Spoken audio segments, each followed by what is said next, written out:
a different browser, it might work for you.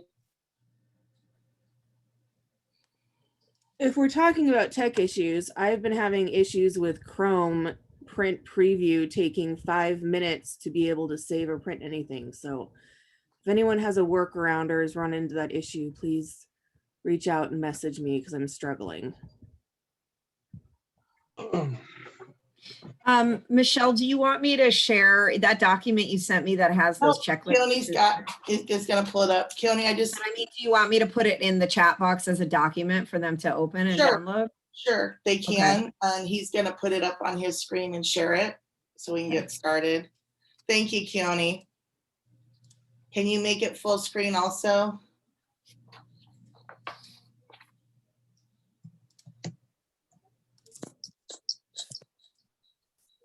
Awesome. You're a rock star. I owe you lunch.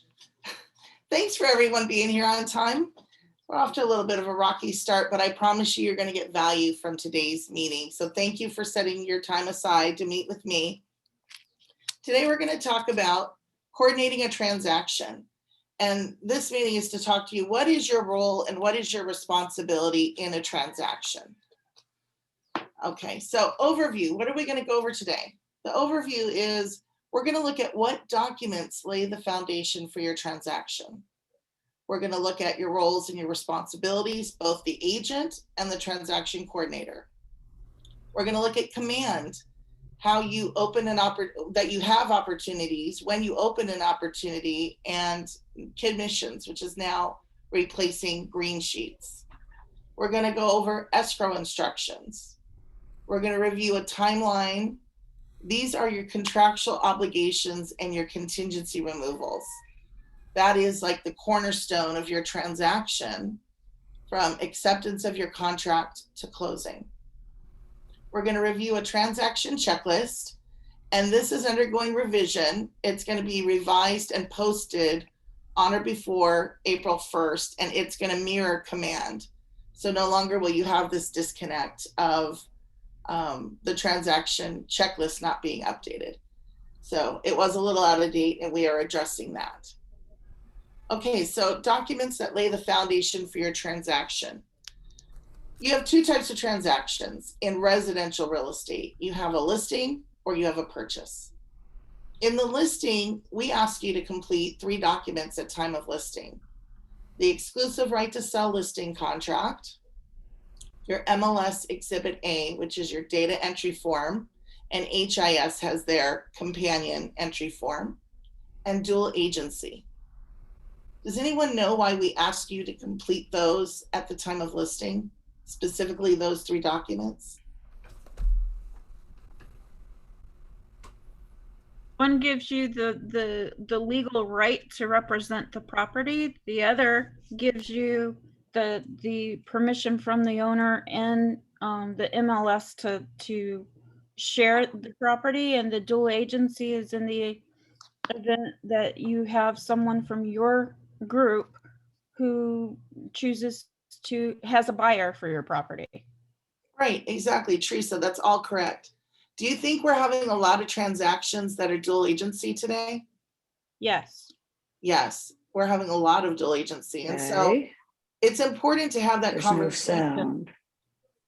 It's important. Maybe I can get better out here. Who is running this? Who has the ability to mute people? Carol Ann, you're on. Mute yourself. Oh, okay. Oh, okay. All right, wait, I'm having difficulty trying. I don't know if you, thank you. Okay, so the reason we ask you to have a dual agency signed as part of the listing packet is so that you have that conversation with your clients up front to prepare them that they might have a dual agency purchase contract come in and what that means for them. Who can tell me what dual agency means when we do have both sides of the transaction? How does that change your role? You're no longer a fiduciary.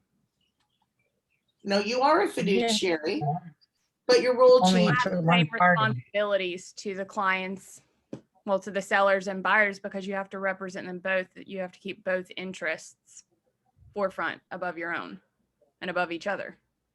Okay, so all bits and pieces, which is why we're having these conversations today, because I want to clarify for everyone.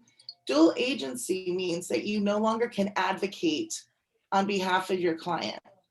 You become a facilitator. You become a neutral party, and you facilitate that information back and forth. This is true in dual agency, whether you are one agent doing both sides of the deal, or there's a second Keller Williams agent involved. If you find yourself in a dual agency, situation, we ask that if it's two separate agents, to have two separate brokers involved. Okay, so we want to create that firewall. Lisa, did you want to share something on this subject? I was just mentioning, we asked them to provide the dual agency disclosure to show that they had that conversation with the client because it's required by law. That's it. That's what I was saying. Yeah. And because we often will encounter dual agency. So, and you need to be aware that your role is going to change should you enter a dual agency situation. Okay, on the purchase contract, what documents are involved in the purchase contract? You have the purchase contract itself. That will be in every purchase. You may have addenda to that purchase contract, and you're going to have a counteroffer on some occasions. What happens if you have multiple rounds of negotiation, and let's say you have 2 or 3 counteroffers? Only the last counteroffer stands. Correct. You will always have the purchase contract, the final agreed to counteroffer, and any addenda. And those are the documents that you want to make sure that you have, that they're fully executed. Fully executed means you have all the pages, everyone is signed and initialed everywhere that's required. Right now, this is the number one thing that is causing agents to have their files not clear compliance the first time through, is missing signatures and missing initials. So I want to make sure everyone understands fully executed. That means both parties have signed everywhere they need to, and your broker has signed. And if it's a contract coming into you, your broker has signed. That brokers on both sides have signed. There's 2 places for brokers to sign. Teresa, you had a question. Doesn't dual agency apply here too? Such as if I'm setting a Keller Williams open house, a lady comes in, I have to notify her I'm an agent of Keller Williams and do dual agency, but they have to sign it again, don't they? The purchasers. Yes, it's a part of all of our contracts. Right. So I'm just saying, so it applies to both listing and purchasing. Yes. Yep.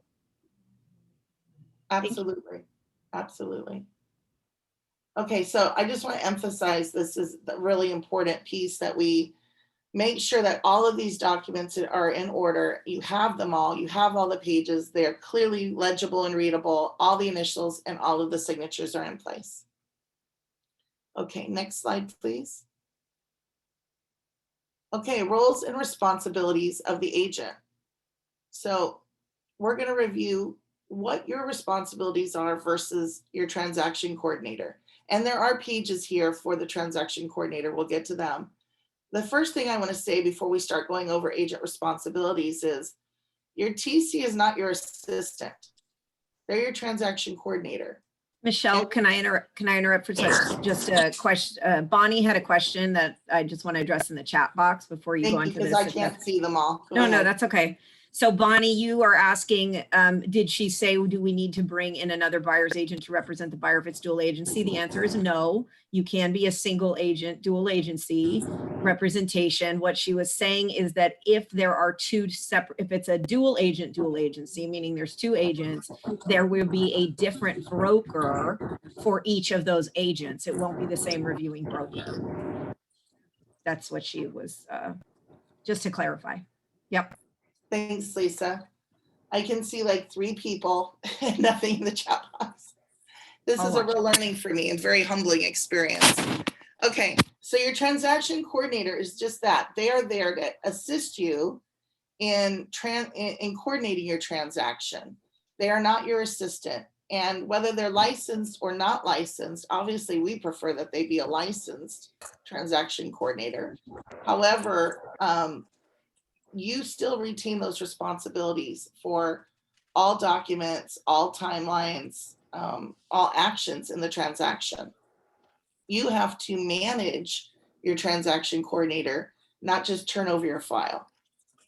So in looking at agent responsibilities, you're going to provide a completed, fully executed contract to all the parties, either the buyer or the seller who you represent, the other agent, the lender, escrow, and your transaction coordinator if you're using one. You're going to prepare your escrow instructions, which we're going to go over towards the end. You're going to email those escrow instructions to escrow, the lender, and the transaction coordinator if you're using one. You're going to prepare, review the timeline. You're going to ensure all your deadlines are met or extended prior to the contingency or task date. That is really important. Contingencies are contractual obligations. And as the agent, it's your responsibility to ensure that those receipts and approvals are executed and or turning over of documents on or before those deadlines. When you don't do that, you're now out of contract. You're giving the other side an opportunity to cancel, and or you can create harm to your client by not adhering to your timeline.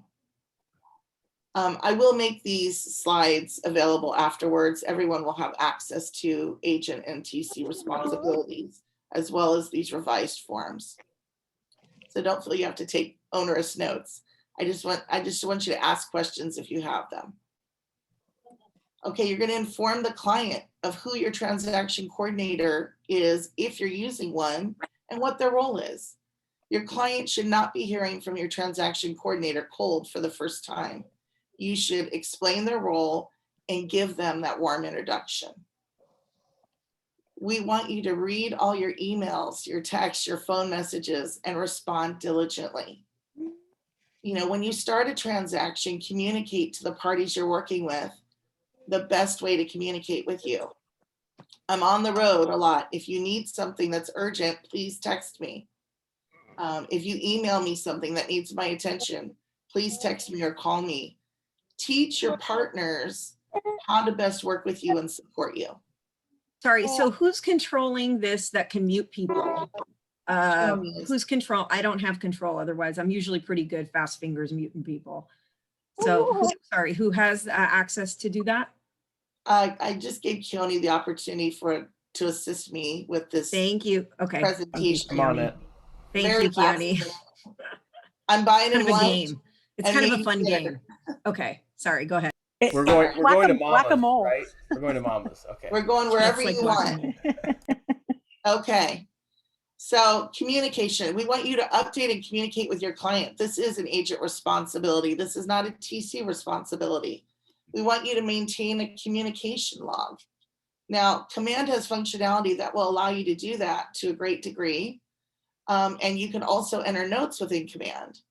So if you're choosing not to use the functionality in Command, you need to create how you're going to track your communications, be them email, a phone call and what the content was, or text. You're going to attend the inspection. You're going to communicate with your transaction coordinator about the results of that inspection, which will allow the TC to prepare the J1 documents for you. Again, you're informing them, you're directing them, you're instructing them what that verbiage should look like. You're going to review all reports for red flags. Different options, different items you will be reviewing are the preliminary title report, seller's real property disclosure statement, inspection reports, survey, and others. There was some documents that are onerously not here, and that is association documents. You can review the association documents, but it's imperative on your client to review those and understand them. We as agents cannot review them for your client and speak to them. I mean, we can go over them with them. We can explain them to them when they have questions. Keone, yes. You're muted. somebody was walking by them, so I was waving to them. Okay, Continue on. okay.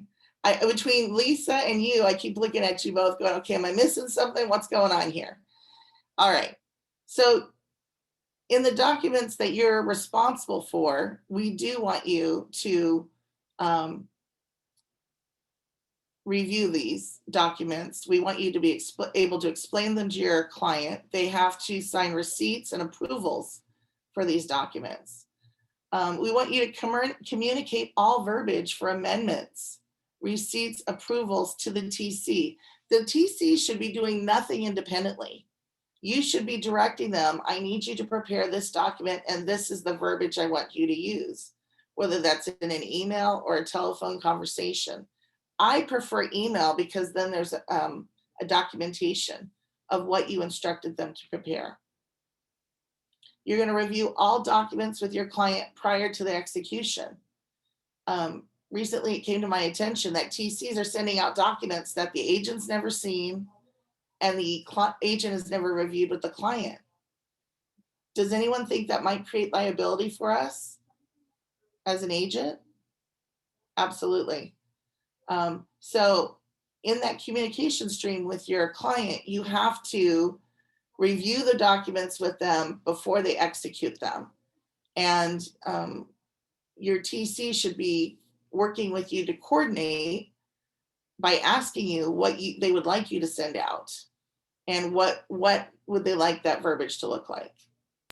Another note, just Michelle, to add on to that is if you are clear, just like with any relationship, in the expectations, you'll probably cover this today too, which is expectations that you set up with the TC prior to them starting to work with you and what's in the contract and how you're going to set up that communication, how they're going to provide information to help keep that timeline in check. So I think this is a great, I just wanted to add that in there with what you're talking about, because if this is all set up at the beginning, it makes it so much smoother and easier throughout the process. And there's not a lot of miscommunication.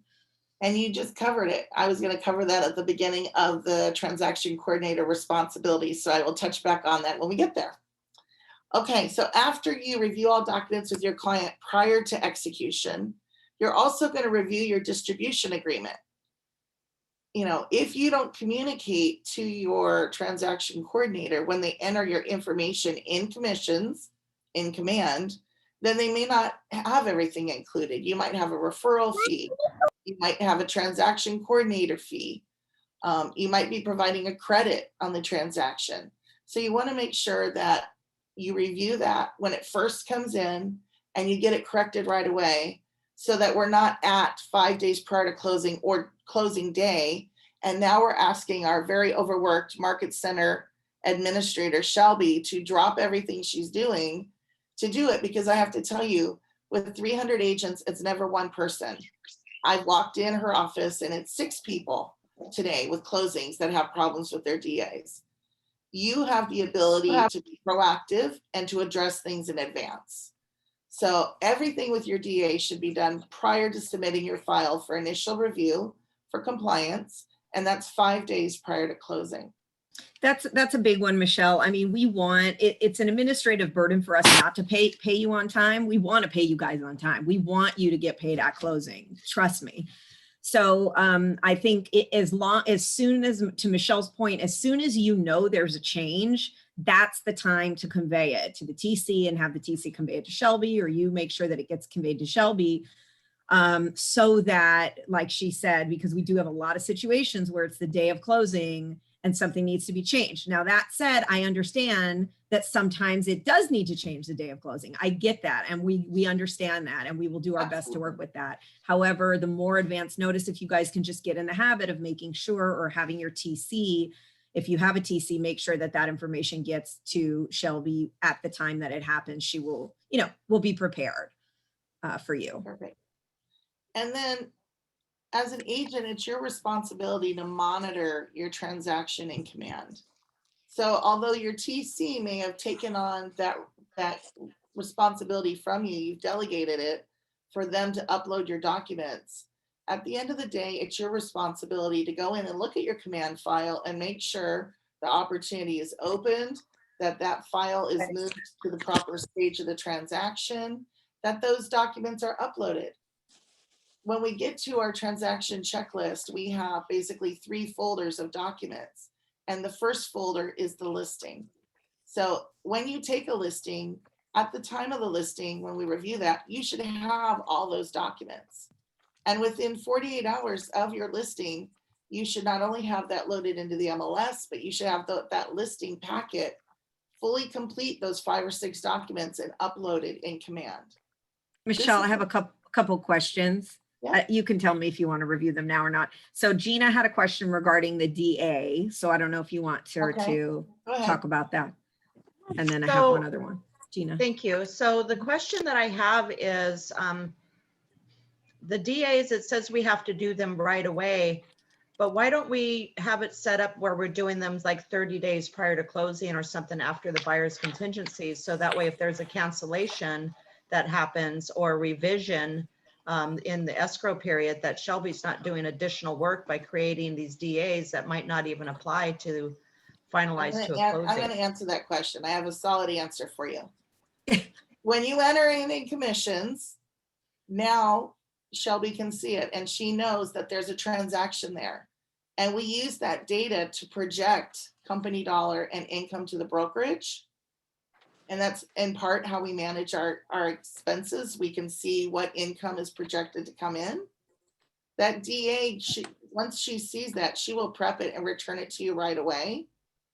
And we need to know there's a transaction there. That is the only document that notifies the brokerage that, hey, there's a deal here. Your broker might review it and sign it, but nobody notifies the brokerage or MCA. That is how they are notified, is through that commissions function. Lisa, did you want to add anything to that? Well, just a clarifying question about Gina's question. So Gina, are you suggesting that we don't do double the work, that if we wait, in case something gets canceled, that the DA gets produced later? Is that what you were saying? Or that it gets produced sooner so that then those changes can be made through the process? Were you asking about the DA being produced sooner or later? I didn't quite get that question. That would be later, so that we know that the transaction is going to close. Yep. And it's not doing double work for Shelby. Got it. Yeah. So Can yeah, that's a, Can I comment? Because yes, Marion. what we're actually asking you to do is to fill out escrow instructions and your transaction in command in commissions. That's what notifies Shelby and the company. Shelby's email clearly tells you, I believe, that she'll get you a DA about 2 weeks prior to closing. So if you need to go into your command file and change something or suddenly mark the transaction as canceled, that information will get to Shelby. Shelby doesn't generate a DA until about 2 weeks prior to closing. I have a question, follow-up question for that. This is Yeah, Tony Brown. go ahead, Tony. Hey, so I deal with a lot of DAs, of course, doing a lot of transaction coordination work. When in command, when you submit the commission, when you press that button, there's no way to then modify it later. So what I've been doing is just emailing Shelby and saying, hey, Shelby, there's a modification to this. I can redo it completely, but then I have to re-enter all of the information back in. Okay, Tony, so I'm going to ask Shelby. I see her on here. Shelby, can you please explain the process of creating the DAs to answer Gina's question and then to address what Tony just mentioned about making a change?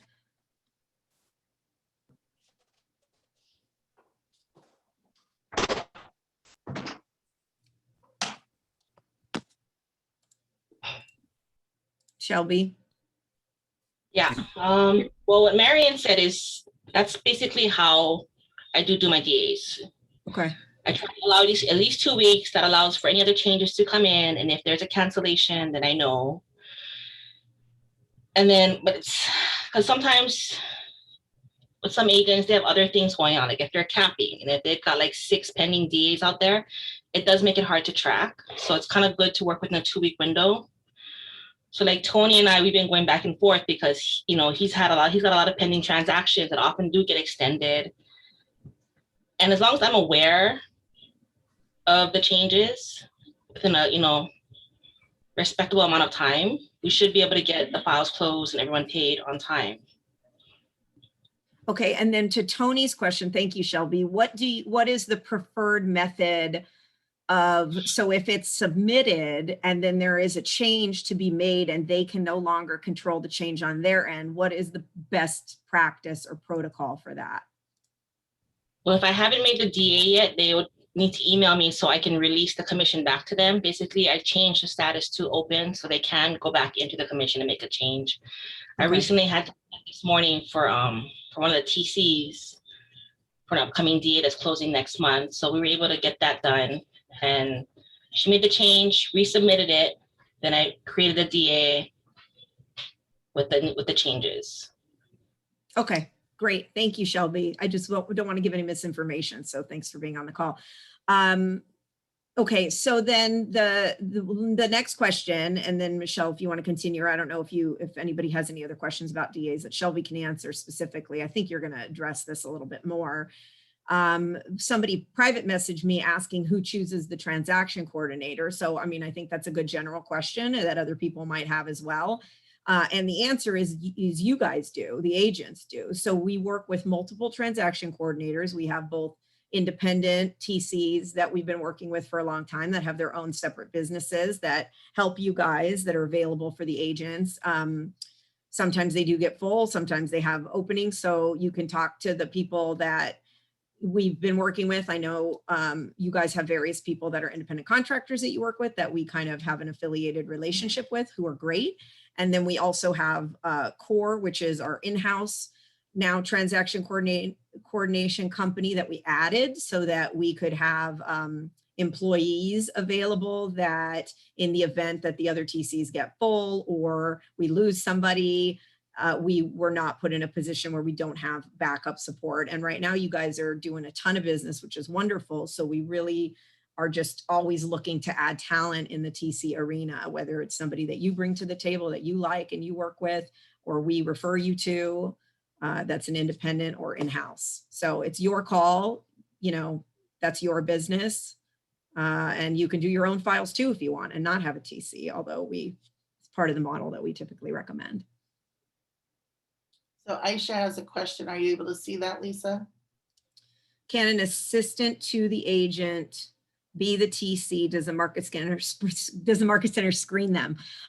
You can have an assistant be your TC. I mean, if you hire an admin, that you can have an admin do that. The challenge with transaction coordination in general, which you may have discovered, is there isn't like formal training for TCs. They don't go through to a TC school. I mean, as a joke, but not really. We thought, hey, this is a business opportunity for somebody to have TC training. And Core kind of does that now for the TCs they hire because they have employees, but they're independent. They're oftentimes agents that are familiar with the process because they've experienced it themselves and they're really good at paperwork. An admin person typically can be trained to be a TC, but a lot of times that's going to be your responsibility to make sure that they get trained properly because we don't screen them or have any say in who that is. Now, what this class is for and what I love about doing this is, and the TCs attending this is everybody kind of gets on the same page as far as the systems and the processes that we expect and we work with to help be more efficient and to help you guys make sure that, you're doing your part, they're doing their part and getting paid. And so we are happy to have them attend a training like this. We're happy to help give them information about what our processes are. That we certainly can do. So they're not completely on their own, but we don't kind of have a formal training, if that helps. Okay, thanks, Lisa. Yeah, okay. You're welcome. So just in recapping this slide, so we can move on to the next slide. At the end of the day, you as the agent are responsible for every aspect of this transaction. You can allocate, delegate some functions, which we're going to go over next, transaction coordinators can do. But you are responsible for managing them and ensuring it happens and it happens correctly and within the timelines. So Keone, if you could go to the next slide, please. Thank you. So as Lisa covered before, when you first engage a transaction coordinator, You're going to want to review their contract. Many of them have contracts, not all of them, but you should have some written agreement, some understanding of what it is they're going to do for you. You are going to decide what functions they're going to do for you. On the next 2 slides, I'm going to cover things that they can do for you. All right, so as a transaction coordinator, they're going to receive the fully executed purchase contract, and then they're going to open escrow. They can do that for you. Fully executed, all signatures, all initials. We've had many deals where we've got into the end and of the deal, and you go to submit for compliance, and we're missing initials and signatures and documents and pages, and things aren't legible. The first thing you should do before you give that fully executed contract to your TC is recheck it. Be sure everything's done. If your TC receives it and they see there are things that are missing, they should be handing that back to you. It is not the TC's job to track down clients and get those signatures and initials. That is your responsibility as the agent. They can say, hey, Susie Smith, I see on page 3 you're missing the initial. Page 5 didn't scan legibly, but then it's your responsibility to go execute that and then give it back to them. They can send an opening letter to the client doing that, following up on that warm introduction you've already done of, I'm the TC on this transaction. Here's my contact information. I'll be reaching out to you periodically. Please expect my communication. They can create the opportunity within command. They can complete the commissions function. And we ask that that be done within 48 hours of acceptance. That's what triggers to the brokerage, hey, there's a deal here. They can create the timeline, and we want you as the agent to review and approve that timeline. And then the TC can distribute it to all parties. Again, that's a contract functionality. Those are contingency dates that are part of the contract. That's an agent function. If they create it, you need to double check it, and you need to know how to create the timeline so you know when you're looking at it, is this correct? Is this not correct? When you're creating a timeline, do you count the day of acceptance as day 1? No. No, you don't. But we have people doing it all different ways. So we are going to bring back a class that is going to be from acceptance to closing. We'll be teaching it in April, and we'll be offering that class every 2 months. So 6 times a year, we're going to offer that for you. Okay, so yes, your TC can create the opportunity and complete your commissions tab. Commissions replaces your green sheet. If you haven't done a deal in a while, I had some calls recently, where's the green sheets? We don't use green sheets anymore. We're now using commissions within command. Okay, so you want to create the timeline. You want to have it reviewed, distributed. Next, the TC can order and schedule for you. They can order your surveys, your condominiums, AOA, or HOA docs, your termite inspection. They can forward disclosures. They can send out receipts and approvals based on your instructions. They can schedule the J1 inspection, again, as directed by the agent. We want them to establish and maintain a communication log, not only with you, but with the client and vendors. So if there's a problem, we can go back and track who said what, who communicated to who. The TC can send reminders to you for tasks and deadlines, and that's part of that initial conversation. When you hire your TC, you tell them, these are the functions I want you to do for me. And one of them may be reminders. Maybe you say, I want to be reminded 2 days prior to any deadline if I haven't completed that deadline. And that might be something they offer. If not, Lisa referred me to a program yesterday called Folio. Lisa, did you want to talk about Folio for a minute since you're on the call? Sure, yeah, and I'm responding to people in the chat box, but I'll mention that too, the chat box questions. So yeah, Folio. So when I used to when I was a broker in charge for another company, and I did all the file auditing. We used a program that would notify, where you could put your timelines in and it would actually notify the agent. I could set up an email where I could say, okay, here's my timeline for the purchase contract. I would input all of the dates and it would send out an email reminder to the agents when something was coming due. And I would say, send an email reminder to this agent 3 days before their inspection period, and then a day before, and then the day of, and then every day after that, if it's something's overdue, it's going to remind them. And I know people love that because you guys get busy and not everybody prints out that timeline sheet and has it in front of them every day, or you have multiple escrows going. And I thought to myself, man, that was such a great program. You know, can we do something like that? And what's weird to me is, unfortunately, a lot of the transaction management programs don't do that anymore. They may notify you, like actually in Command, just so you guys know, there is a checklist of items. Your TC, or you can create that for that file, and it actually will notify you if you log into Command. So if you log into Command, it's going to have a task notification. So it's going to tell you on that file what's due. And then you also get a notification on your Kelly app. I know a lot of people don't use that, but I just want you to know you actually can get that in Command. You can't quite get the emails the way that I just described them. So what I did is I asked other agents, what is the program that you use to do that kind of a reminder process for people that really, really want to stay on top of it, or their TC really wants to be able to notify them in that way. And there's this awesome program called Folio that was recommended to me by multiple people. Ametree is the company. If you look up Folio for transaction management, you Google it, you can find it. It's super cool. It's tied to the G Suite. So if you use Google, it organizes all of it'll put anything on your Google Calendar automatically. So you can link your Google Calendar, which you can use as a timeline tool if you want. It will compile all of your emails for that transaction and put them in a folder for you. So if it's 536 Sample Street, it will take all of those emails and it will group them together in an email folder for you. So you have that correspondence. It's a super cool organizational tool like that. I highly recommend checking it out, either as an agent, if you want to use it yourself, or your transaction coordinator uses it in conjunction with what they're doing for your, timeline stuff in Command. It's really, really great. Folio, I'll put the link in the chat box so you guys can look it up, and it's really affordable. I mean, it costs and you can use it as teams or individual agents.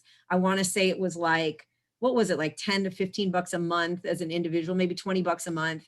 And then if you do it as a team, $19 as an individual, but as you added team members, the price per user went down. So I think you could get a team of 4 and it was like $9 a month. Yeah, it goes down to like 10 bucks a user. So for those of you that have teams, or even if you're not an official team, but you work on deals together, you can actually create this, and then you can actually assign tasks to people. You can put all of your team members in there. It's fantastic. So Folio, I highly recommend it. I'll put it in the chat box.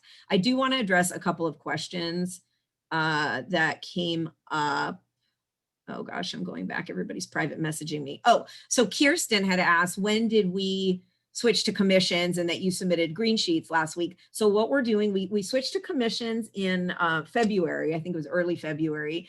And so Kirsten, if you submitted a green sheet, I believe, and Shelby, you can tell me what we're doing, but I think Shelby sees it and then she lets you know that to do it in commissions in Command. And I think she sends the video, or it's not really hard once you do it the first time. So Shelby, what are we doing for people that may still be submitting a green sheet because they haven't done it through commissions yet, or it's been that long of a gap before they had a transaction previously, which really isn't that long. I mean, it was only like a month and a half ago. So Shelby, can you address that? If somebody does actually submit a green sheet? I haven't been checking the green sheet portal so much because there's just been so many commissions coming in through Command that I've been trying to keep up with. Maybe I'll check it like once. And I did discuss with Latasha, because Latasha was contacting agents who did submit green sheets to let them know about the process that we're using in commissions. And I did ask Latasha to prepare a Loom video so that we can kind of send out to submit green sheets, to kind of give them like a quick run through of how to do the commission if they haven't been attending any of the trainings that were offered prior. Okay, so Kirsten should reach out to Latasha and have Latasha go through that with her so she knows how to adjust that. Is that the best way I'm hearing, or for anybody that hasn't done it through commissions yet and is still using green sheets? Tasha was gonna work on a summarized video, but I think she said there's already resources available on YouTube through the Marty Miller trainings for command that goes Okay. through commission. Okay. So we've Okay, done great. some commission trainings, but if you missed it and you weren't familiar, please just reach out to me. I'll make sure to connect you with Latasha. We'll connect you with a Loom video. It's not a long, arduous process, but we'll get you up to speed. We want to make sure that you're loading in the right space. Okay, and then somebody just told me, I didn't realize, so I guess we're using a different Zoom account for this one. Maybe that had to do with the login challenges we had, because I don't have a limit of seats on mine, but I guess there's a limit of participant seats on this particular one we're on right now, which is 100.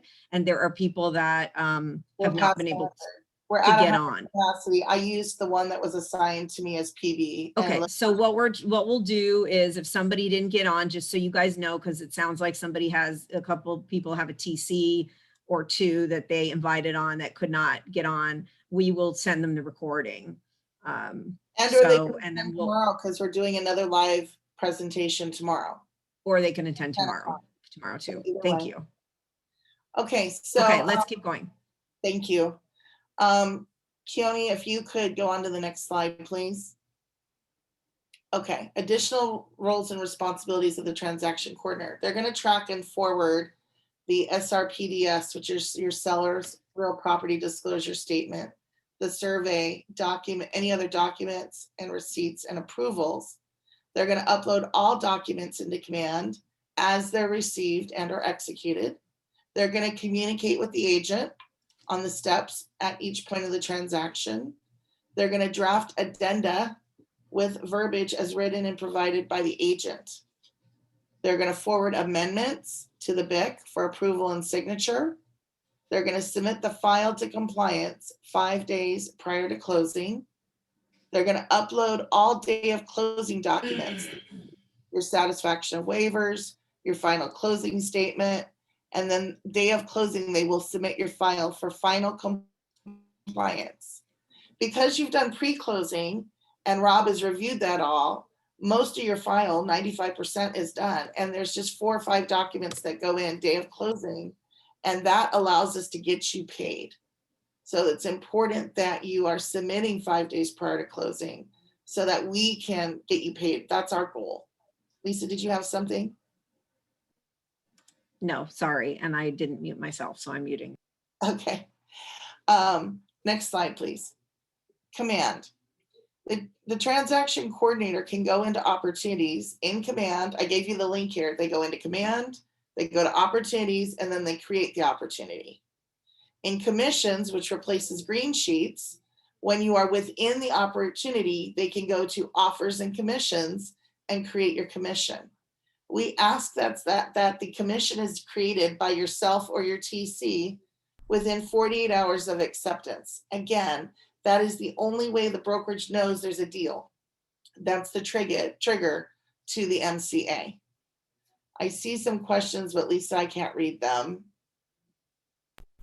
Sorry, I'm responding to people that are private messaging me. Let me see. Let me just go back here. So since you've been so helpful to this point. Yes. So Carol Ann was asking the TCs who are with Keller, are they using this?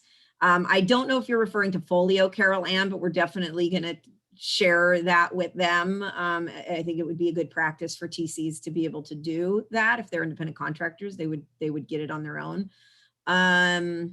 I am signing up for Folio today, and I'm going to take it on a trial run and use it myself. But what I've looked at so far, it's an incredibly affordable, powerful tool that you can use to supplement Command. Okay. Great. So the other thing is, I would say, you guys, I know that it looks like, this is our first time doing this particular training. We are going to do it tomorrow. I'm getting a note that it would be helpful for people to have this in advance, this PowerPoint that they can then write notes next to it so they can follow along better. We'll do that for tomorrow. And then for future training classes of this. For this one, you guys are just going to have to probably make your notes, in your notebook, and then refer back to the slides when we send them to you. But thank you for the feedback. We will improve that. And then I'm seeing if there's anything else that's not private. The private stuff I'll send back to you guys. Sherry has her hand up, and also I sent the PowerPoints to you, Lisa. If you could just send that out to everybody. Oh, okay, cool. I'll put it in the chat box. Sherry, your question? Sherry Miller? You just need to unmute so we can hear you. I don't have a question. Okay, your hand is up. Okay. Let's put her hand down. Keone, could you please move to the next? I put it down. Okay, escrow instructions. All right, you can close this, Keone, and we'll just go back to a full screen. Perfect, thank you. Okay, so escrow instructions. I sent out a reference documents to everyone before the meeting started, so you could look at them online or print them. So escrow instructions was just recently updated. If you look at the bottom of the page, it says 21021. We want you to make sure you're using the most current version of the escrow instructions, and that's what I sent out to you this morning. This is the document that you're going to complete, that you're then going to provide this completed to your TC. This gives the TC your clients complete access and information. It gives them the lender information. Thank you, Keone. It gives them the information on commissions. Is there a referral fee? Is it an inside referral, an outside referral? And it allows you to calculate the commissions. This is always signed by your broker in charge, who's overseeing your transaction. So by doing this as part of your opening of the transaction within 48 hours of acceptance, this goes with your fully executed contract to the TC, who will then double check in, make sure everything's fully executed, has all signatures and initials, and then they'll distribute this to escrow, to the lender, and to the parties. Are there any questions on the escrow instructions or what version you should be using? Yeah, there are a couple questions. Nicole says, just for clarity, create timeline was listed on agent duties. Yep. And on the TC sheet, can do sheet is either acceptable, just looking for clarity, meaning that the agent or the TC creates the timeline. If you are working without a TC, you, the agent, are going to create the timeline. If you have a TC and that's one of the agreed items they're going to do for you, they will create the timeline, but then it goes back to you to review and approve. Because okay, so that's why it's on both. Yeah. That's why it's a contractual obligation. The agent needs to review and approve it. And you need to check that before you rely on it. I have spot checked some TC transactions and the timelines are wrong.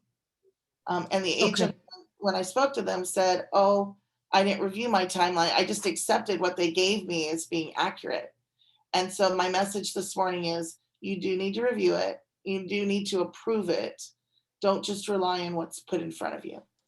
Yeah, that's a really good point.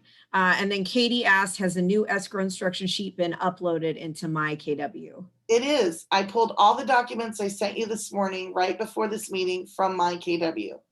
So I will be going in this weekend to pull out all escrow instruction sheets that are not this version. We will have only one, and it'll be the one that on the footnote on the bottom says 2/10/2021. Okay. And then there's a question about, so if the agent starts their opportunity in command, then the TC can, and this is a question I have too, I'm just as far as the process. Yes. So should the agent be starting their opportunity in command, then the TC can take over in terms of uploading the docs and doing stuff within the file, but the agent starts it with the file, is that correct? In a perfect world, the agent is working in command, and when they get that lead, they load it up into nurture, and then they move it into the appointments, and then they move it into active and showing and contracts. If the agent is working in command, the opportunity will already be there and they'll be moving that card through the process. If the agent isn't working in command, then the TC has to create it. But if it's already there and you give the TC access to your command account, they can take it over from that point forward to closing. Okay, thank you. Yeah. Okay, so the next document is the purchase contract timeline. And this first page, there's a couple extra pages when I printed it, printed a couple extra pages in there. The first page is the important page. And so the timeline is going to have the property information at the top, who the escrow agent is, the parties, the date of acceptance. Date of acceptance is when the last party signs. Okay, so it's really important that you're clear on your date of acceptance. When I've done a timeline in my own transactions, I prepare the timeline, I double check it, and then I send it to the other agent and say, here's my understanding of our timeline based on our accepted contract. Is this in agreement with your timeline? So right up front, you're making sure you're on the same page and there's no issues or discrepancies. You're going to also go through here. This is something you should be looking at every day. As you load in the days in the yellow column, and some of them are after acceptance, some of them are triggered by other actions, you will have due dates for all of these items. And you should be looking at this every single day you have a deal. I actually put my timeline in a plastic sleeve, and on the back, I print out a full copy of the MLS document of the listing itself, so that when I'm looking at it, if I have an issue, I flip it over, the listing agent's information is right there. Any information on the property is right there. And then I also put a copy of the escrow instructions inside. So anything I need is right there at the tip of my hand. If my computer died, I have a hard copy. So definitely be looking at this. When I looked at this transaction timeline, it has not been updated recently, and it does not connect with our updated purchase contract. So we're going to be revising this document so that everything is correct. All right. Marion's commenting that also that you need to put the timeline into chronological order so that you're looking at them in date order of when they're due. In this example, they're printed by the alphanumeric of the count of the contract itself. So we're going to revise this, but if you don't have a TC, you're completing this. If you're not clear that your timeline is correct, give it to your BIC and have them review it for you. But this is critical to be looking at, that you're not missing deadlines, that you know if you have a contingency that you're either getting receipts for documents, approvals of documents, or releasing contingencies. Michelle, I just put it in the chat box just to let everybody know. I took your PowerPoint Keone sent me and I made it into a page where it has a slide and then there's room for notes below. It's a PDF version.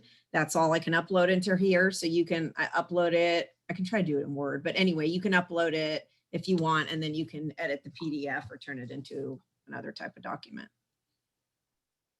Okay, so that's the purchase contract timeline. The last item we're going to talk about today is the transaction checklist. Michelle, I'm sorry, I have a quick question, if you don't mind, on the timelines. Sure. How come there's not a place for completion? There is a place for completion. When I pulled this up, I sized it open and I cut that column off. Oh, okay, thank There you. is. It just needs resized. So I'm going to see if Marion can help me resize and make the corrections to the timeline so that when it opens, you've got one consistent template. Instead of some on one page, some is on another page, that it all. Yeah, fits. it does have if you open it in there in Excel, you'll see it. It has the completion. It does. column. So you'll Hi, have Mary. complete and then completed. This is Marianne. I have a question too on the timeline. Okay.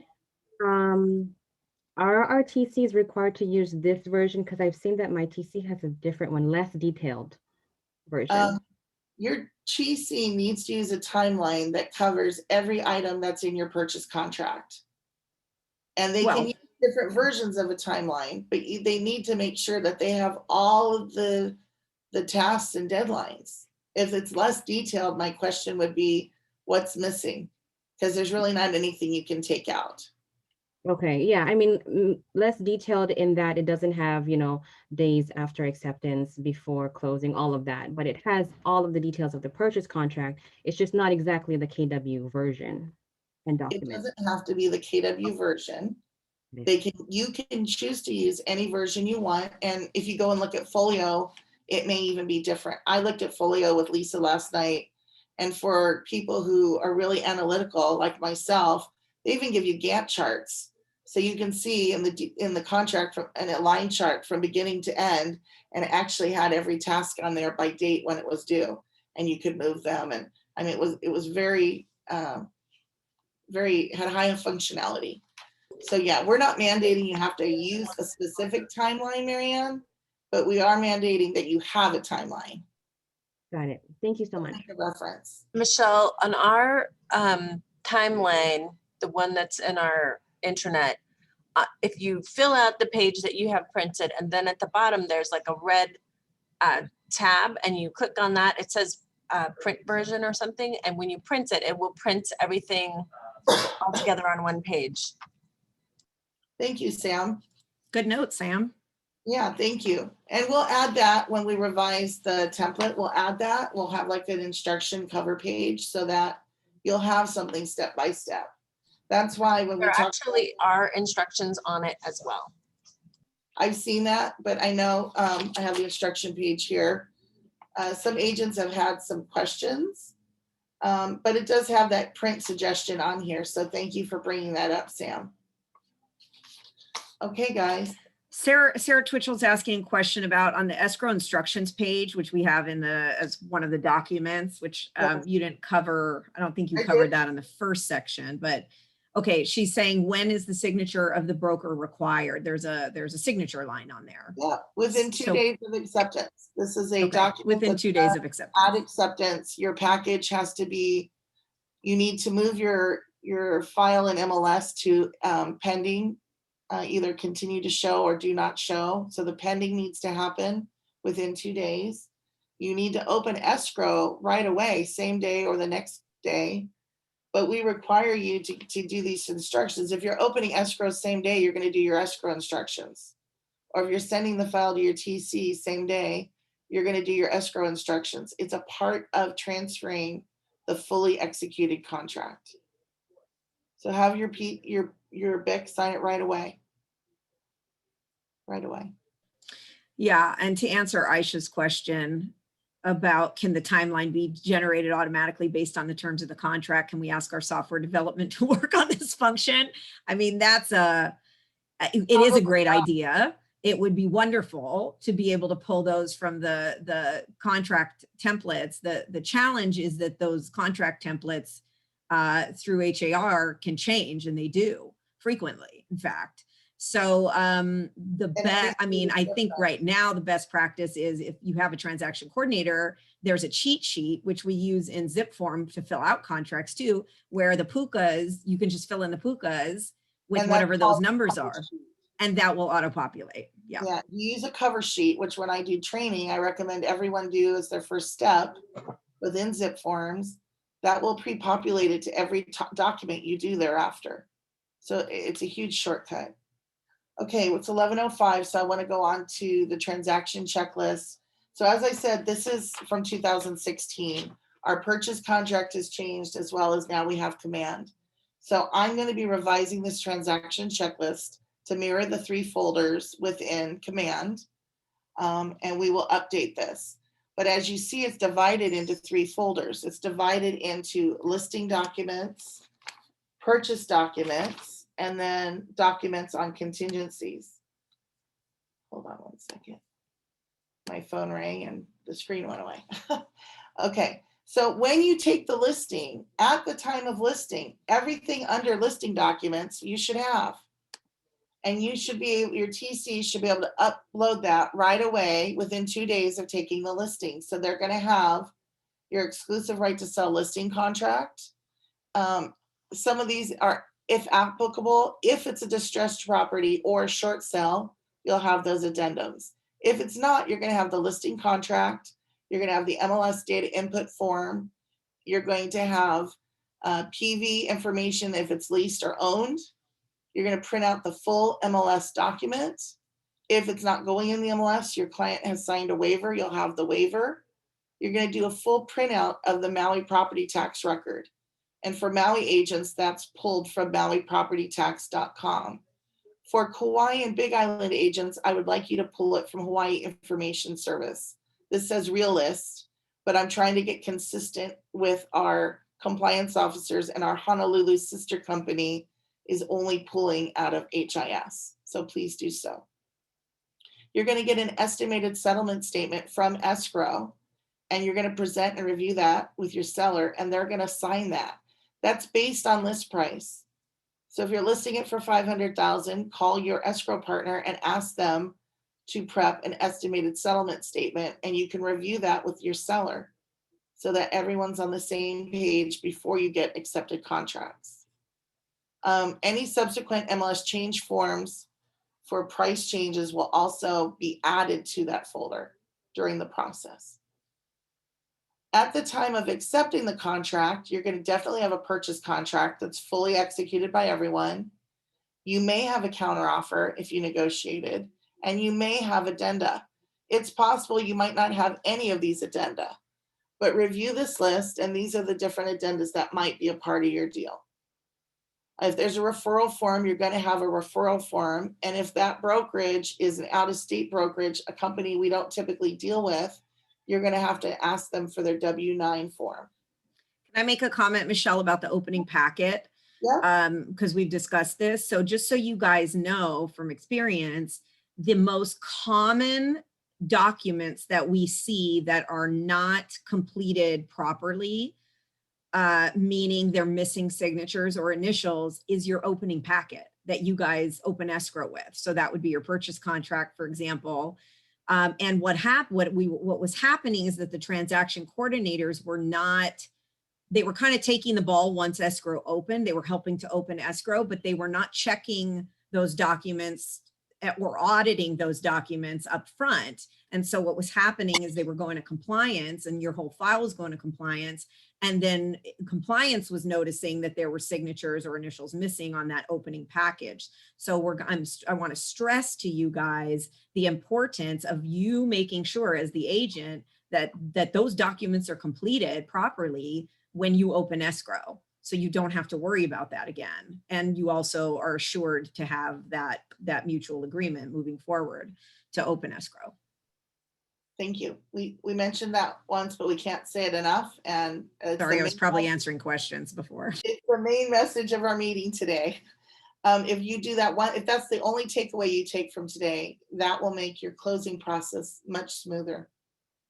So at the time of contract, the final items that you'll have in that packet are your dual agency, if it's dual agency. And again, you're going to print out a full copy of the active MLS printout. So that's the printout when you list it and the printout at time of contract. It could change, and so you want to have that documented. Next slide, please. All right, and then documents regarding contingencies. These are all the documents, all the alphanumeric paragraphs that are going to tie to your timeline. So at the very top of this is now we've opened escrow, and we're now in our third folder. You've done the escrow instruction sheet. You've created and reviewed the timeline. You're going to ensure the deposits are coming in on time, both your initial deposit and any additional deposits. If you have a PV or alarm system that's either owned or leased, that's an item that'll be reviewed. Then the buyer has to approve those documents. So you'll provide the documents with a receipt, and then secondarily, they will approve those documents. Did you have something, Lisa? No, I'm just answering questions in the chat box. You looked like you want to say something. Okay. Not all deals will include furnishings, but if they do, you'll have a furnishings list come in, and you'll need to approve that furnishings list. Financing is going to be your paragraph H1 through H4. Your contract may have a verification of cash funds. You need to get that from the buyer, supply it to the seller, and get their approval. Pre-qualification letter and or pre-approval letters, conditional loan commitment letters, final loan approval. We have deals falling apart because agents aren't following the timelines on paragraph H. One of the things that's happening right now is our market is exploding. There's so much business and everyone is so busy. Our lenders are backed up. I know a couple agents on here who've had deals that have been pushed back. I know Bonnie McChrystal that has one that's a lender pushback. I just had 2 personal closings. Bank of Hawaii is really overloaded. So if you're doing a short-term rental purchase of a condo, that is a 30% down that's being brokered to Bank of Hawaii. They're not able to do things in 30 or 45 days. They're going 60 days or more. So make sure that when you're writing your contract, you're working with your lender to be sure that you can meet the deadlines that you're putting in the contract.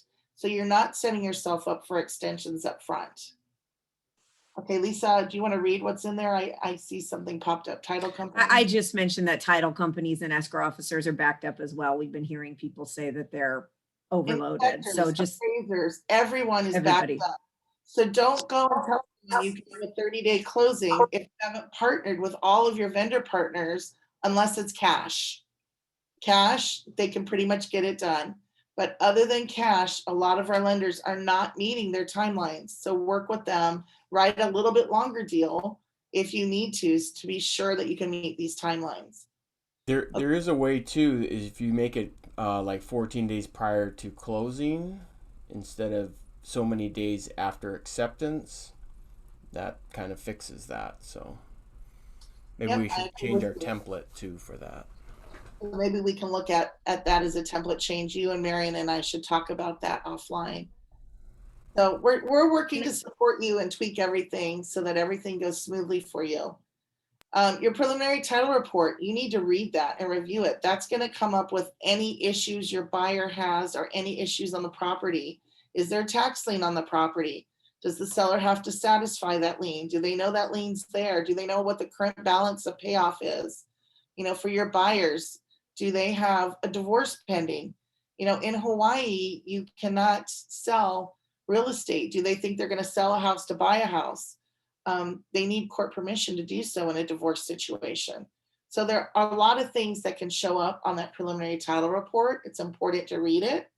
You provide it to the client and they approve that document. You're going to provide the seller's real property disclosure statement. When you deliver it, they're going to sign a receipt. Then they're going to take time to review it and then they'll sign the approval. On the escrow of HARPTA and FERPTA, they're going to be filling out those forms. But if they are not a Hawaii resident, they may be subject to HARPTA withholding. And if they are not a U.S. resident, they may be subject to federal or FERPTA withholding. So make sure that you're addressing that with escrow up front. If you know, hey, I have a Canadian buyer, or Canadian seller, or I have a California seller. You can address all these things up front that prevents those from being issues a few days prior to closing. You're going to go through your inspection reports. They're going to receive the report. They're going to review it. They may accept it. They may make a request for repairs. You're going to create a final walkthrough. Again, there will be an acceptance or you can waive that. You may or may not have pets and pet treatment. You may or may not have a survey or termite, condominium docs, rental property. If you are taking that property subject to existing leases, you'll receive a copy of that, whether it's a long-term lease or short-term bookings. Your buyer reviews that and accepts that. Currently, if you have a tenant in there, you cannot evict that tenant until day of closing. And it's not an eviction day of closing, it's the buyer providing notice to vacate, which is 45 days. So when you're writing the contract, be mindful, is there a tenant living in there? Then you're not going to get it free and clear of tenants at closing. So we need to continue to address that while we're under the COVID guidelines here in Hawaii. If you need to extend your closing date or any of the terms, any of your contingencies, you can do an amendment to your purchase contract to extend any contingency that you can't meet. You must either complete the item or extend the item prior to it expiring. All right. You can create damage to your client if you don't do that. So again, you must extend the deadline or meet the deadline. We already talked about the DA and I'm sorry, I see a hand there. Carol, did you have a question? Yeah, I have a point to make. Going back to the HARPTA, the one thing that's really important that agents need to pay attention to, and I learned this a long time ago, when you're selling a property for a person who is a non-resident and they're selling it for less than they bought it for, they're losing money. As soon as you open escrow, you need to file for a HARPTA exemption because the tax department is so backed up. And if you wait till the last minute, you're going to either blow your deal or you're going to have a really long extension for the state to get back with that exemption. So you need to pay attention to these TMKs, what they bought it for and what you're selling it for. Correct. Thank you, Carol. Okay, we were talking about disbursement agreement. So Shelby came on and shared with us, please do not submit a green sheet. She won't get it. You need to do that functionality either yourself or your TC through opportunities. And there is a offers and commissions tab.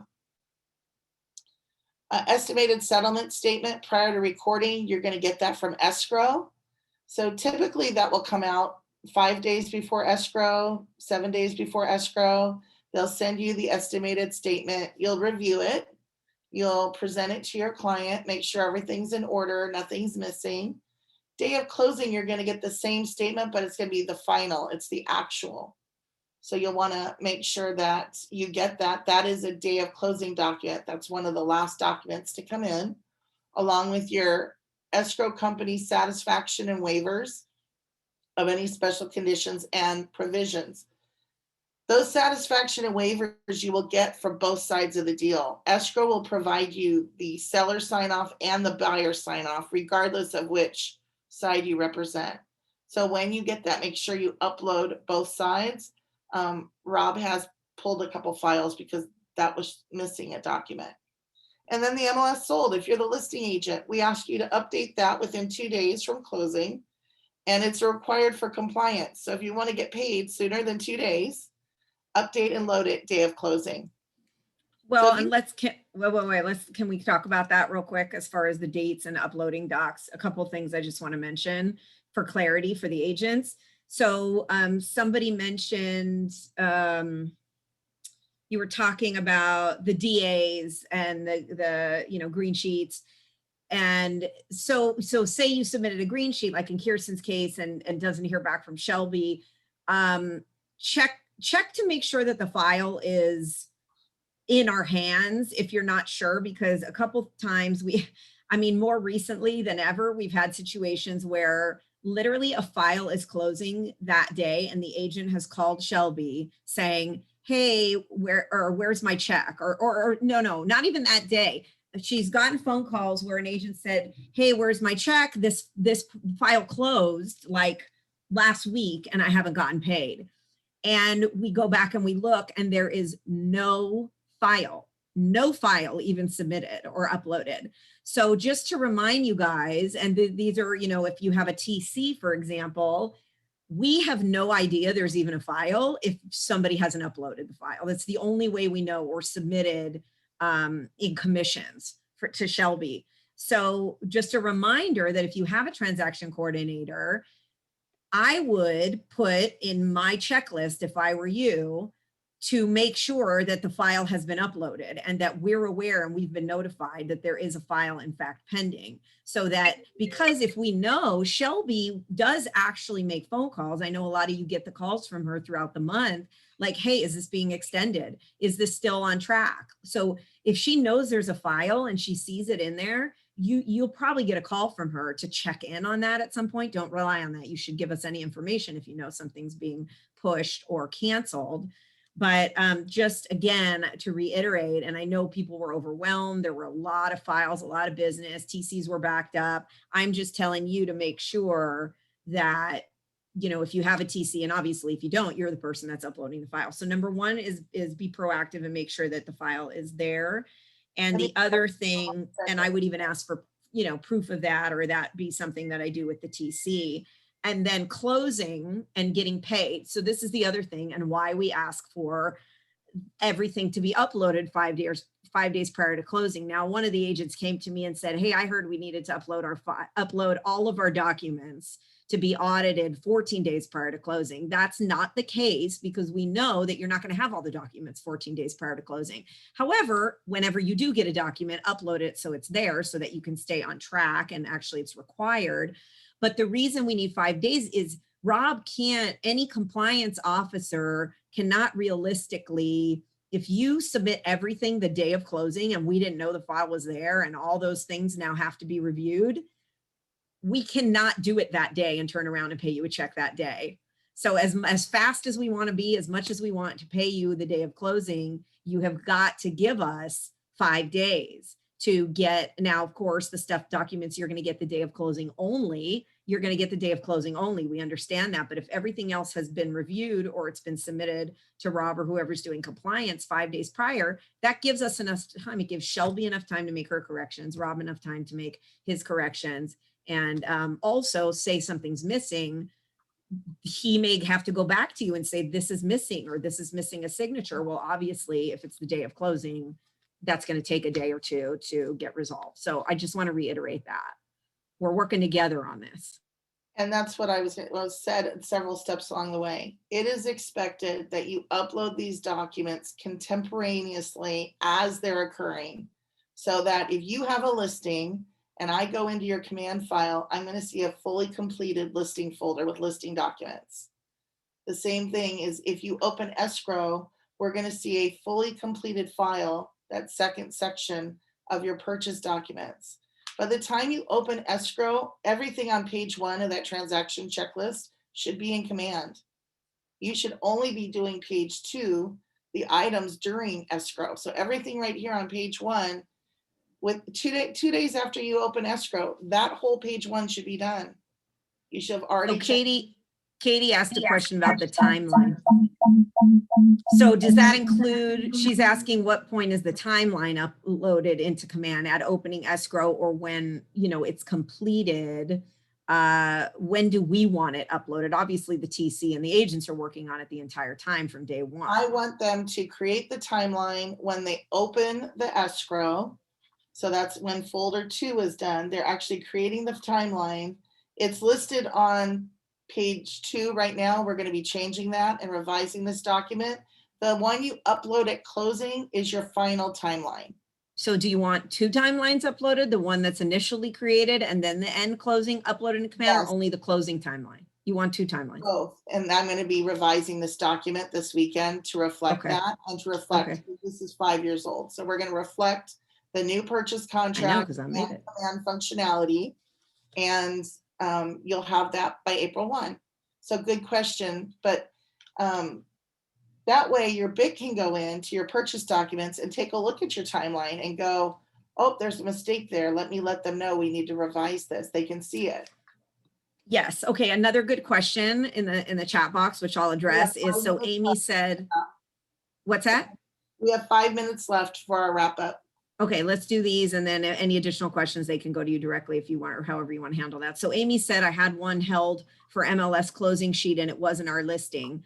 And Nicole's saying we're requiring MLS sold for our buyer files as well. This will be another good thing, Michelle, for you to add when we send out the information with the revised timeline, is what affects them getting paid or not. So that should not affect you getting paid. If we don't have, we do require the MLS sold sheet.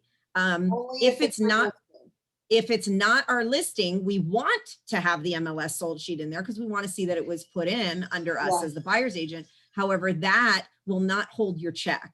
So there are critical items that will hold your check, which we can share with you when Michelle does the revised timeline, that we have to have for compliance purposes, major legal ramifications if something happens. And then there's stuff that you guys, we're going to still pay you if, there's stuff we want to have in the file, but may not be as critical, or you can't get it prior to closing or something.